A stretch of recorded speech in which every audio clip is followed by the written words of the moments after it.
દર્શક મિત્રો, electric vehicle માલિકો માટે એક નવો પ્લાન બનાવાઈ ગયો છે. તેમના આ નવા પ્લાનથી ઘણા બધા લોકોને ફાયદો થશે કે જેમની પાસે ઇલેક્ટ્રિક વાહનો છે.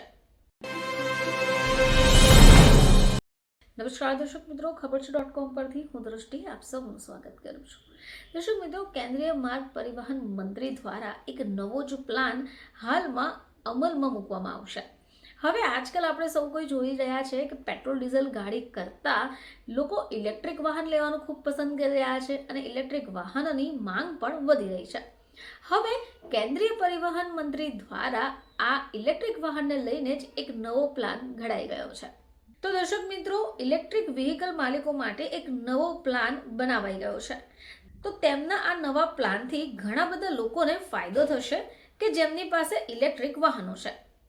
હવે માની લો કે જેમની પાસે ઇલેક્ટ્રિક વાહનો છે એમને દિલ્હીથી જયપુર અથવા જયપુરથી દિલ્હી જવું હોય તો દર્શક મિત્રો, ચાલો વાત કરીએ કે નીતિન ગડકરીનો પ્લાન શું છે. તો CNBC TV18ના ઇન્ડિયા બિઝનેસ લીડર એવોર્ડ્સ કાર્યક્રમમાં નીતિન ગડકરીએ જણાવ્યું કે સરકાર દિલ્હીથી જયપુર સુધી ઇલેક્ટ્રિક હાઈવે બનાવવાની યોજના બનાવી રહી છે. હવે આગામી 7 વર્ષમાં પ્રોજેક્ટ શરૂ કરવાનો પ્લાન પણ છે, જેનો હેતુ ઇલેક્ટ્રિક મોબિલિટીને અપનાવવો અને દેશભરમાં ઇલેક્ટ્રિક બસો સુવિધા વધારવાનો છે. હવે આ હાઈવેમાં ગ્રીન એનર્જીથી ચાલતા ચાર્જિંગ ઇન્ફ્રાસ્ટ્રક્ચરની સુવિધા પણ હશે. ચલો વાત કરીએ કે ઇલેક્ટ્રિક હાઈવે શું હોય છે.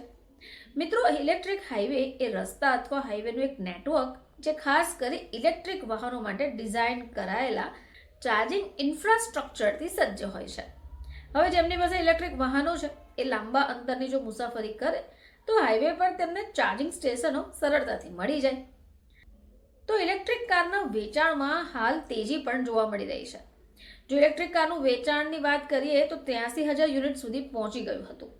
હવે 1 લાખના ટાર્ગેટ કરતાં ઓછું રહ્યું. 2022માં 37,792 યુનિટ્સનું વેચાણ પણ થયું.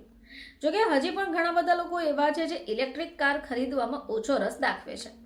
હવે આનું એક કારણ સ્વરૂપે એ પણ ગણી શકાય કે એનું મુખ્ય કારણ દેશમાં રેન્જ અને અપૂરતું ચાર્જિંગ ઇન્ફ્રાસ્ટ્રક્ચર છે.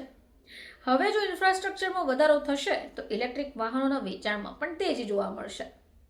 તો કેન્દ્રીય માર્ગ અને પરિવહન મંત્રી નીતિન ગડકરી સમયાંતરે લોકો માટે નવી જાહેરાતો કરતા હોય છે.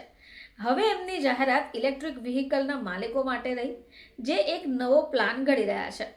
અને એમના પ્લાનથી એવા લોકોને ફાયદો થશે જેમની પાસે ઇલેક્ટ્રિક વાહનો છે અને જેઓ દિલ્હીથી જયપુર અથવા જયપુરથી દિલ્હી આવતા જતા રહેશે.